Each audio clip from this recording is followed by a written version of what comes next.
Hello students, I am Priyanka and welcome to my channel Jharkhand special classes. आज के इस video में एक महत्वपूर्ण टॉपिक को हम लोग डिस्कस करेंगे जिसका नाम है नागवंशी शासन व्यवस्था। इससे पहले जो वीडियो आया था उसमें हमने मुंडा शासन व्यवस्था के बारे में चर्चा की थी और आगे आने वाले वीडियोज़ में बाकी बचे हुए शासन व्यवस्था को हम लोग कवर करेंगे। आइए आज नागवंशी शासन व्यवस्था को हम लोग इस वीडियो के माध्यम से कवर कर लेते हैं। वीडियो को शुरू करने से पहले आपको बता दें कि यदि आप जेपीएससी या जेएसएससी की तैयारी करते हों, इसके अलावा आप झारखंड के किसी भी प्रतियोगी परीक्षा की तैयारी करते हैं जिसमें आपको झारखंड सामान्य ज्ञान से प्रश्न पूछे जाते हैं, तो ये वीडियो आपके लिए महत्वपूर्ण है। आइए इस वीडियो की शुरुआत करते हैं। टॉपिक है नागवंशी शासन व्यवस्था। नागवंशी शासन व्यवस्था का प्रारंभ प्रथम शताब्दी में हुआ। ये आपके लिए इम्पॉर्टेंट है, शताब्दी याद रखिएगा कि प्रथम शताब्दी में नागवंशी शासन व्यवस्था का प्रारंभ हुआ था तथा राजा फनी मुकुट राय इस शासन व्यवस्था के प्रथम शासक थे।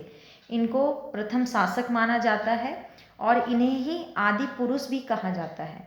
आपने पिछले वीडियो में पढ़ा था मुंडा शासन व्यवस्था। मुंडा शासन व्यवस्था में हमने पढ़ा था कि सबसे पहले राज्य गठन का जो प्रयास था वो मुंडाओं ने किया और उनमें पहला नाम आता है ऋषा मुंडा का। ऋषा मुंडा ने सुतिया पाहन को शासक चुना और उसने सुतिया नागखंड की स्थापना की।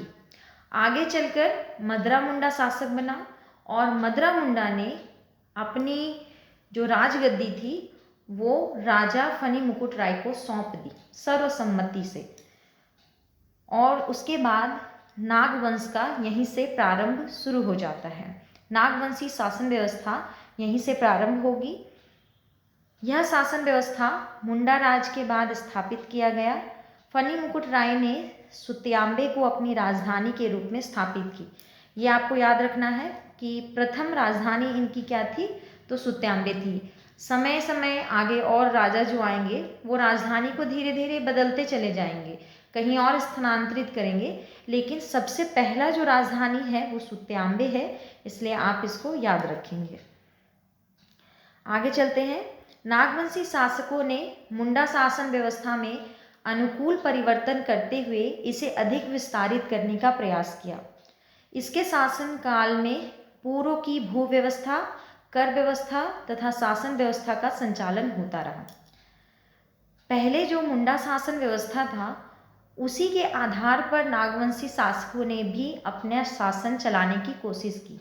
जैसे एग्जाम्पल में अगर समझे तो मुंडा शासन व्यवस्था में 21 परगना थी, यानी कि परगना का जो कॉन्सेप्ट था वो था। और उसके बाद नागवंशियों ने 66 परगना में अपने राज्य को विभक्त किया और शासन चलाने का प्रयास किया, यानी कि दोनों की जो पद्धति है वो काफ़ी सेम थी। लंबे समय अंतराल के पश्चात मुगलों के आक्रमण के कारण नागवंशी शासन व्यवस्था में परिवर्तन परिलक्षित होता है। प्रथम शताब्दी से लेकर लगभग 1500 शताब्दी तक यहाँ कोई भी परिवर्तन देखने को नहीं मिला। लेकिन फिर आगे क्या हुआ कि जब मुगलों का इस ओर आक्रमण बढ़ता गया, इस ओर वो लोग आने लगे, तो उसके साथ ही यहाँ कुछ ना कुछ परिवर्तन भी देखने को मिला। मुगल सेना द्वारा नागवंशी राजाओं से नजराना लिया जाने लगा, जो बाद में एक नियमित व्यवस्था के रूप में स्थापित हो गई तथा इसे मालगुजारी के नाम से जाना जाने लगा। मुगल शासक जो इस ओर आने लगे थे वो पहले कुछ कर लिया करते थे जो कि नियमित नहीं होता था, इसलिए उसे नजराना या पेशकश कहा जाता था। लेकिन फिर उन लोगों ने इसी कर को नियमित कर दिया और वो मालगुजारी कहा जाने लगा। एक समय ऐसा भी आएगा जब इस नियमित कर को इतने कठोर ढंग से लेने लगेंगे कि अगर ना दिया जाए तो दंड दिया जाएगा या उन्हें पकड़कर कैद कर लिया जाएगा। इस शासन व्यवस्था में आम रैयतों से कर वसूली नहीं की जाती थी। इस शासन व्यवस्था से कहने का अर्थ है नागवंशी शासन व्यवस्था। नागवंशी शासन व्यवस्था में आम रैयतों से कर कभी नहीं वसूला जाता था, लेकिन जब मुगलों ने कर की डिमांड की और उन्हें कर देने की ज़रूरत इन शासकों को पड़ने लगी, तब इन्होंने आम रैयतों से भी कर वसूलने का शुरुआत कर दिया। परिणामतः संपूर्ण राज्य के कर का भार नागवंशी शासन पर पड़ने लगा। इस भार को कम करने हेतु नागवंशी राजाओं ने आम जनता से कर वसूलना प्रारंभ किया तथा इसे वसूलने की जिम्मेदारी पढ़ा के प्रमुख मानकी को दिया गया। ये टर्म आपके लिए इम्पॉर्टेंट है कि कर वसूलने का काम किनको दिया गया था, तो पढ़ा के जो प्रमुख होते हैं मानकी, उनको दिया गया। हमने मुंडा शासन व्यवस्था में भी मानकी पद के बारे में पढ़ा था, पढ़ा पंचायत के बारे में हमने पढ़ा है। इन मानकियों को नागवंशी शासन में भूइहर कहा जाता है। ये आपके लिए इम्पॉर्टेंट है, याद रखिएगा कि भूइहर किसे कहते हैं। तो नागवंशी शासन व्यवस्था में मानकियों को, जिनका काम होता था कर वसूलना आम जनता से, उन्हें भूइहर कहा गया। बाद में नागवंशी राजाओं द्वारा मालगुजारी वसूलने के लिए अलग से जागीरदार रखे गए। इनके द्वारा मुगल बादशाहों द्वारा मांगे जाने पर ही मालगुजारी दी जाती थी। इस अनियमित मालगुजारी को नजराना या पेशकश कहा जाता था। अगर अनियमित तौर पर मालगुजारी दी जा रही है तो उसे नजराना या पेशकश कहा जाएगा, और अगर वह नियमित तौर से दी जा रही है तो वो कहलाएगा मालगुजारी। नियमित मालगुजारी नहीं देने के कारण नागवंशी शासक दुर्जन साल को मुगलों द्वारा कैद कर लिया गया था। एक राजा थे जो कि नागवंशी शासक ही थे, दुर्जन साल। उनको जहांगीर के कहने पर इब्राहिम खान ने कैद करके ले गया था, क्योंकि इब्राहिम खान उस समय बिहार का सूबेदार था और झारखंड का जो क्षेत्र था वो बिहार सूबेदार के अंतर्गत आता था। तो वो जो इब्राहिम खान था वो पहले आकर के दुर्जन साल से कहा कि या तो आप मुगल की सत्ता के अधीन हो जाइए और नजराना यानी कि जो मालगुजारी है उसको नियमित कर दीजिए। लेकिन दुर्जन साल इस बात को नहीं माने, और उन्होंने जब इस बात को बिल्कुल नहीं माना तो जो जहांगीर था उसके आदेश पर इब्राहिम खान ने इन्हें कैद करके ग्वालियर लेकर चला गया। ग्वालियर किले में इन्हें 12 वर्षों तक रखा गया। ये क्वेश्चन भी पूछा जाता है कि दुर्जन साल को कितने वर्षों तक बंदी बनाकर रखा गया था, तो 12 वर्षों तक बंदी बनाकर रखा गया था। कहाँ पर रखा गया था, तो ग्वालियर के किले में बंदी बनाकर रखा गया था। ईस्वी अगर पूछ लिया जाए तो 1615 ईस्वी में इसे कैद करके ले जाया गया था और 1627 में छोड़ दिया गया था। जब 1627 में इन्हें मुक्त किया गया दुर्जन साल को, तो इनसे वादा करवा लिया गया कि आप 6000 रुपये वार्षिक कर देना स्वीकार करेंगे, और दुर्जन साल ने इस बात को एक्सेप्ट कर लिया और तब जाकर उनको वहाँ से मुक्त कर दिया गया। लेकिन ये बात 6000 तक ही नहीं रुकी, आगे चलकर ये बहुत कर बढ़ते ही चली गई और कहा जाता है कि एक समय 1-1.5 लाख के आसपास ये वार्षिक कर में बदल चुका था। 1627 ईस्वी में जब दुर्जन साल वापस आए तो इन्होंने अपनी राजधानी को कोकरा से दोईसा स्थानांतरित कर लिया। बहुत से राजाओं ने अपनी राजधानियां स्थानांतरित की थी, वैसे ही दुर्जन साल ने भी कोकरा से दोईसा स्थानांतरित की अपनी राजधानी। ये जो क्षेत्र था उसमें मुगलों की जो आने की शुरुआत जो थी वो अकबर से ही शुरू हो चुका था। अकबर के समय में क्षेत्रीय राजवंशों पर शासन स्थापित किया गया था, लेकिन पहले यहाँ उन लोगों ने शासन स्थापित नहीं किया था। अकबर का जो समय काल कहा जा सकता है वो 1556 से लेके 1605 ईस्वी था। जो हम लोग इतिहास में पढ़ते हैं कि अकबर का शासनकाल 1556 से लेकर 1605 ईस्वी तक था। लेकिन हम लोग अगर झारखंड के दृष्टिकोण से इसे पढ़ना चाहें तो हम लोग ये पढ़ेंगे कि इसको हम लोग 2 भागों में बांट लेंगे। एक है 1556 से लेकर 76 और एक 1576 से लेकर 1605। और ऐसा क्यों? 1556 से लेकर 76 के बीच में झारखंड में अकबर प्रवेश तो कर रहा था, लेकिन वो क्षेत्रीय राजवंशों के लिए नहीं। उस समय अफगानों का जो आक्रमण हो रहा था मुगलों पर वो इसी क्षेत्र से हो रहा था, यानी हमारे झारखंड क्षेत्र से ही हो रहा था, और उन लोगों को दबाने के लिए इस ओर मुगल बढ़े थे। लेकिन जब 1575-76 में अफगान हार गए और अकबर जीत गया, तब अब अकबर यहाँ के क्षेत्रीय राजवंशों पर भी शासन स्थापित करने की कोशिश में लग गया, और वो समय कहलाएगा 1576 से लेकर के 1605 ईस्वी में। ये बात हम लोग याद रखेंगे। अकबर जो था मुग़ल शासक था और मुग़लों को इस ओर इतना आकर्षण क्यों महसूस होने लगा था? अकबर नागवंशों की राजधानी कोकरा को अपने नियंत्रण में इसलिए लेना चाहता था क्योंकि दक्षिण भारत जाने हेतु ये एक अल्टरनेटिव मार्ग था।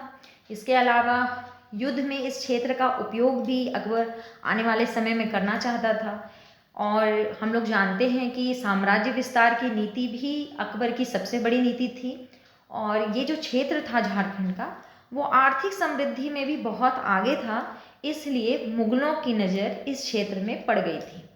अब बात कर लेते हैं कि अकबर के बाद उसका जो उत्तराधिकारी था जहांगीर, जहांगीर को झारखंड में क्या इंटरेस्ट था? जहांगीर जो था उसने अपनी आत्मकथा तुजुके जहांगीरी में ऐसा लिखा है कि इस क्षेत्र में जहाँ शंख नदी है उसके आसपास में हीरे प्राप्त होते हैं और यही बात जहांगीर को झारखंड की ओर खींचकर लेकर आई थी और उसने इन्हीं नदियों पर अपना अधिकार करने के लिए इस ओर बढ़ा था और अंततः उसने अधिकार कर भी लिया था। इतना जो समय था वो था मुग़लों का, यानी कि अभी तक हमने पढ़ा कि मुग़लों ने किस प्रकार से यहाँ के नागवंशी शासकों की जो शासन व्यवस्था थी उसको हिला दिया और बदलने की बहुत कोशिश की। अब इसके बाद आएगा अंग्रेज़ों का काल।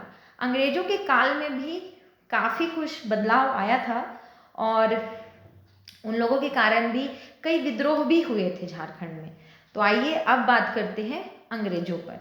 1765 ईस्वी में ईस्ट इंडिया कंपनी को बिहार, बंगाल एवं उड़ीसा की दीवानी मिलने के बाद नागवंशी शासक पटना काउंसिल के प्रति उत्तरदायी हो गए। 1765 ईस्वी में बिहार, बंगाल और उड़ीसा की दीवानी जो थी वो मिल चुकी थी अंग्रेज़ों को और उन लोगों ने काउंसिल में सभी को बांट दिया था और झारखंड का जो क्षेत्र था वो पटना काउंसिल के अंतर्गत आता था। इसलिए झारखंड में जितने भी शासक थे अब वो सभी पटना काउंसिल के प्रति उत्तरदायी हो गए थे। अंग्रेजी शासनकाल में कर की नियमित वसूली के लिए 1793 ईस्वी में स्थायी बंदोबस्त प्रणाली लागू की गई थी तथा नागवंशी राजाओं को जमींदार बना दिया गया था। इस प्रकार पूर्व की जागीरदारी व्यवस्था अब जमींदारी व्यवस्था में परिणत हो चुकी थी, यानी कि यहाँ के जो शासक थे अब अंग्रेजों ने उन्हें शासक मानने से इनकार कर दिया था और उन लोगों को जमींदार घोषित कर दिया था। इस व्यवस्था के लागू होने के साथ ही नागवंशी शासन व्यवस्था समाप्त हो गई, क्योंकि नागवंशी शासक जो थे उनको तो अंग्रेज शासक मानता ही नहीं था, तो एक तरह से उनका जो शासन था ऐसे ही समाप्त माना जाता है। इसके स्थान पर नवीन प्रकार की अंग्रेजी शासन व्यवस्था स्थापित हुई और आगे वही चलती रही। आगे चलते हैं। इस शासन व्यवस्था के बारे में तो हमने काफ़ी कुछ जानकारी ले ली। टॉपिक बहुत छोटा भी है और क्वेश्चन इतने के अंदर से ही पूछे जाएंगे, इसलिए बहुत अधिक पढ़ने की आवश्यकता नहीं है। अब कुछ प्रैक्टिस कर लेते हैं क्वेश्चन और ये टॉपिक हमारा समाप्त हो जाएगा। पहला क्वेश्चन है, नागवंशी शासन व्यवस्था के प्रथम शासक कौन थे? आंसर आपको पता है, ऑप्शन पहले पढ़ लेते हैं। पहला है दुर्जनशाल, ऑप्शन बी फनी मुकुट राय, ऑप्शन सी छत्रसाल और ऑप्शन डी मेदिनी राय। तो आंसर है ऑप्शन नंबर बी, जो दूसरा ऑप्शन है फनी मुकुट राय। पहले यही थे, इन्हें आदि पुरुष कहा जाता था और इसके बाद भी बहुत से शासक हुए। जैसे अगर आप शासकों की बात करें तो सबसे पहला है फनी मुकुट राय, उसके बाद मदन राय, प्रताप राय, ये सभी राजा थे। कर्ण जो टाइटल है वो भी नागवंशी शासकों का ही था, जैसे भीमकर्ण, शिवदास कर्ण, प्रताप कर्ण, छत्र कर्ण। और जो टाइटल था शाह, राम शाह, यदुनाथ शाह, शिवनाथ शाह, उदयनाथ शाह, श्याम सुंदर शाह और दुर्जन शाह, ये सभी भी नागवंशी शासक ही हैं। टाइटल अलग अलग है इसलिए कभी कभी कंफ्यूज हो जाते हैं। याद रखेंगे, आपको नाम नहीं याद रखना, लेकिन ये याद रखना है कि ये सभी शासक नागवंशी शासक थे। आगे बढ़ते हैं। क्वेश्चन नंबर 2, नागवंशी राजाओं द्वारा मुगल शासकों को दिए जाने वाले कर को क्या कहा जाता था? ऑप्शन ए मालगुजारी, ऑप्शन बी भूमि कर, ऑप्शन सी पेशकश कर या ऑप्शन डी जागीर कर। तो आंसर है मालगुजारी कहा जाता था। ऑप्शन ए सही है। क्या है आंसर? मालगुजारी। आगे चलते हैं। क्वेश्चन नंबर 3 है, मानकी लोगों को नागवंशी शासकों द्वारा किस नाम से जाना जाता था? अभी हमने पढ़ा था कि जब शासन व्यवस्था में यानी नागवंशी शासन व्यवस्था में कर आम लोगों से लेना पड़ रहा था, तब उन लोगों ने ये दायित्व मानकी को सौंप दिया था। और मानकी जो थे आम जनता से कर वसूलते थे और उन्हें भूइहर कहा जाता था। क्या कहा जाता था? भूइहर कहा जाता था। तो ऑप्शन बी सही है। आगे बढ़ जाते हैं। क्वेश्चन नंबर 4, नागवंशी शासन व्यवस्था का प्रारंभ हुआ था प्रथम शताब्दी में, चौथी शताब्दी में, 7वीं शताब्दी में या 9वीं शताब्दी में? तो इसका सही आंसर है प्रथम शताब्दी में। हमने जो वीडियो शुरू किया तो पहला टॉपिक यानी पहला लाइन यही था कि नागवंशी शासन व्यवस्था का प्रारंभ कब हुआ था? तो प्रथम शताब्दी में हुआ था। आगे बढ़ते हैं। क्वेश्चन नंबर 5 है, निम्न में से किस शासन व्यवस्था के बाद नागवंशी शासन व्यवस्था की शुरुआत की गई? मांझी परगना शासन व्यवस्था, ढोकलो सोहर शासन व्यवस्था, पढ़ा पंचायत शासन व्यवस्था या मुंडा शासन व्यवस्था? तो हमने पढ़ा था कि जो नागवंशी शासन व्यवस्था है उससे पहले मुंडा शासन व्यवस्था आया था। मुंडा शासन व्यवस्था में जो अंतिम शासक थे मदरा मुंडा, और उस समय और भी जो उस समय के जो नेता थे उनकी सर्वसम्मति से फनी मुकुट राय को राजा चुना गया था और इसने ही नागवंशी राज्य की स्थापना की थी। इसने सुत्याम्बे को अपनी राजधानी बनाई थी और यही नागवंश का सबसे पहला शासक माना जाता है। आगे बढ़ते हैं। क्वेश्चन नंबर 6, नागवंशी शासक फनी मुकुट राय ने निम्न में से किस स्थान को अपनी राजधानी बनाई? अभी मैंने बताया सुत्याम्बे को अपनी राजधानी बनाई। ऑप्शन में रातू है और मांझी है, सुत्याम्बे है, नामकुम है। तो राइट आंसर क्या हो जाएगा? सुत्याम्बे राइट आंसर हो जाएगा। आगे बढ़ते हैं। क्वेश्चन नंबर 7 है, नागवंशी शासन व्यवस्था में आम जनता से कर वसूलने की जिम्मेदारी निम्न में से किसे प्रदान की गई थी? अभी हमने इसे सॉल्व किया था। ऑप्शन ए है मानकी, ऑप्शन बी है मुंडा, ऑप्शन सी है महतो और ऑप्शन डी है मांझी। तो राइट आंसर है मानकी। मानकी को कार्य मिला था कि आम लोगों से कर वसूलना है, लेकिन फिर आगे चलकर क्या हुआ कि उन लोगों ने स्पेशली एक पद बना दिया और जागीरदार नियुक्त किए गए केवल लगान वसूलने के लिए। आगे बढ़ते हैं। क्वेश्चन नंबर 8 है, नियमित मालगुजारी ना देने के कारण निम्न में से किस नागवंशी शासक को मुगलों द्वारा कैद कर लिया गया था? ऑप्शन ए फनी मुकुट राय, ऑप्शन बी दुर्जन साल, ऑप्शन सी एनी शाह और ऑप्शन डी मेदिनी राय।